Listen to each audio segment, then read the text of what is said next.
Bienvenue dans Cyberbalado, une initiative d'idées d'éducation entrepreneuriale et financée par CIRA Canada dans le cadre des projets NetGood.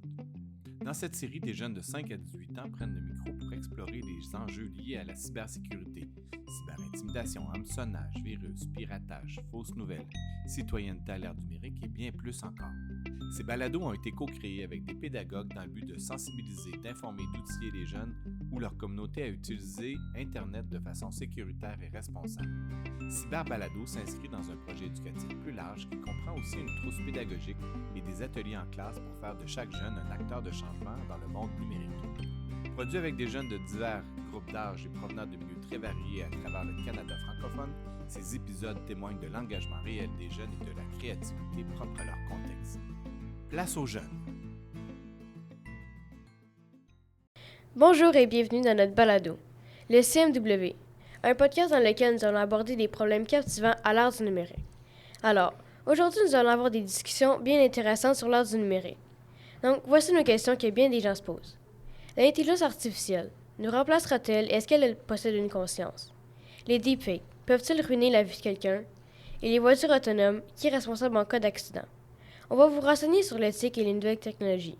Si vous voulez en apprendre plus, restez avec Max Kennel, William Fontaine et Carmen Bresser. Aussi, nous allons recevoir un invité surprise au courant de notre balado aujourd'hui. Merci William pour cette belle introduction. Alors, commençons par notre première question. Est-ce que les robots nous remplaceront un jour, Max? Moi, je pense que c'est déjà en cours. Voyez-vous que les robots nous aident partout. Ils nous aident à faire le lavage, la vaisselle, à l'école et même dans l'agriculture et la construction. Ils sont présents dans toutes les façades de notre vie. Je suis en accord avec Max, puisque les robots sont plus performants que les humains. Nous les avons créés pour être le plus près de la perfection possible. Aussi, il ne va jamais avoir un congé de maternité car il ne peut pas être enceinte. S'il se fait mal, tu peux les remplacer ou les réparer. C'est plus simple que les humains. Ça tombe bien les gars, parce que je suis d'accord avec votre point de vue. Je pense aussi que les robots vont nous remplacer. Par contre, je crois pas qu'ils vont nous remplacer dans tous les domaines. Je suis sûre qu'ils vont travailler dans des emplois qui demandent des tâches simples et efficaces. Mais je pense pas qu'ils peuvent devenir psychologues, enseignants ou médecins. Des travaux qui nécessitent de ressentir des émotions et de l'empathie. Ils nous remplacent peu à peu et nous en rendons pas compte. Voyez-vous que 87% des entreprises manufacturières sont remplaçables par des robots. Il y a certains avantages à ce que ces entreprises manufacturières deviennent automatiques, tels que le coût de production, les robots rendent la tâche plus facile et efficace. Les robots peuvent désormais nous remplacer dans plusieurs métiers. Cependant, est-ce qu'ils peuvent ressentir des émotions? Parlons maintenant de la conscience et les intelligences artificielles. Selon AI School, les AI aussi évoluent, soit elles ne disposent pas de conscience. Elles ne font qu'imiter les comportements humains sans véritable compréhension. Pour approfondir le sujet de l'intelligence artificielle, voici un invité spécial, passionné de mathématiques et technologie. Il est enseignant au pavillon de l'école catholique de Castleman. Pascal Huppé, tout le monde! Pascal va nous donner son opinion sur ce qu'il pense de notre sujet. Bonjour, M. Pascal. Allez-vous bien aujourd'hui? Bonjour les gars, oui ça va très bien aujourd'hui. Monsieur Pascal, aujourd'hui on voulait te demander ton opinion sur notre sujet. Est-ce que l'intelligence artificielle pourrait avoir une conscience? Oui, justement, en fin de semaine, j'ai été à une formation dans le coin d'Oshawa au niveau de mathématiques. On avait justement un speaker, qu'on pourrait dire, un invité spécial qui nous a parlé de l'intelligence artificielle. Donc oui, le AI peut nous aider à composer un texte, mais il ne sera jamais là pour nous remplacer au niveau pensée critique, donc notre créativité. Donc il va nous aider à écrire, absolument. Il va nous aider à changer peut-être des petites choses comme simples, comme vous avez dit tantôt, mais il faut toujours garder notre esprit critique et de créativité dans notre intelligence artificielle. Merci beaucoup, Monsieur Pascal, pour votre opinion sur ce sujet. Maintenant que nous avons abordé la possibilité que les robots nous remplacent dans nos emplois, abordons un autre danger virtuel.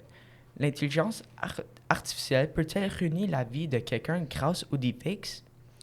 Moi, je pense que ça peut détruire des vies. Pourquoi voudrais-tu voler l'apparence des gens puis partager des fausses informations? Ça peut totalement détruire des vies ainsi que des carrières. Quelqu'un pourrait décider de faire un deepfake d'un milliardaire et lui faire dire des choses absurdes. Ça pourrait détruire sa carrière et sa vie en presque une fraction de seconde. Honnêtement, ça ne fait pas vraiment de sens, puisque c'est juste un message rempli de méchanceté et d'haine. Il faut absolument détester tout le monde, à mon avis, pour avoir envie de partager des messages de haine comme cela. Je n'en reviens pas encore qu'il y ait des gens qui font ça. C'est seulement du mal aux gens et ça ne te rapporte rien en retour. Les grandes célébrités, s'ils te trouvent, peuvent essayer de t'amener en cours, puis généralement, ça ne se finit pas très bien. Je sais pas si c'est récent ou non, mais il y avait le deepfake de Tom Cruise. C'est un gars qui lui ressemblait déjà un peu, puis là, il a utilisé l'intelligence artificielle pour se faire passer pour lui. Je sais pas ce que Tom Cruise a dit, mais bon, c'est vraiment juste une action malsainte. Effectivement, en lien avec la technologie, pensons-nous sur une autre innovation controversée. Qui est responsable en cas d'accident? L'humain ou la voiture autonome? Je crois que c'est la faute du manufacturier s'il y a un accident. Je pense que ce n'est pas nécessaire d'avoir des voitures autonomes parce qu'elles n'ont pas de mentalité. S'il y a un accident de voiture, je pense que c'est une meilleure idée si des humains conduisent des voitures manuellement. Le conducteur devrait de toute façon, même si la voiture se conduit toute seule, le conducteur devrait garder son attention sur la route en tout temps. Les voitures autonomes pourraient être utilisées pour commettre des actes criminels. Elles pourraient être piratées par quiconque qui pourrait être utilisées pour un vol d'informations. Mais moi, je blâme un peu plus les deux. Si le conducteur ne conduisait pas la voiture en mode autonome, il aurait dû effectuer une manœuvre afin d'éviter l'accident ou de prévenir les autres conducteurs. C'était de sa faute. Toutefois, si la voiture était en mode autonome, je blâmerais un peu plus la voiture. Malheureusement, on ne pourra pas régler ce problème de qui est responsable dans un accident impliquant des voitures autonomes. Par contre, on est capable de savoir qui devrait payer les frais en cas d'accident. Selon Buy My Car, l'assureur du conducteur joue un rôle clé dans la prise en charge des dommages en cas d'accident avec une voiture autonome. Celui-ci est tenu d'indemniser les victimes qui choisissent un véhicule en mode autonome ou non. Sur ce, c'est déjà la fin de notre épisode. Nous sommes vraiment désolés, on aurait aimé rester avec vous, mais ce n'est pas possible. N'oubliez pas tout ce qu'on a parlé aujourd'hui, les robots, les deepfakes et les voitures autonomes. C'est très important d'en parler et de bien connaître tous ces sujets. Faites vos petites recherches, amusez-vous, donc n'hésitez pas à nous suivre sur toutes les plateformes. Restez branchés, d'autres épisodes bien chargés arriveront dans les prochains jours. Allez profiter de la température à l'extérieur, mais pensez quand même à tous ces sujets.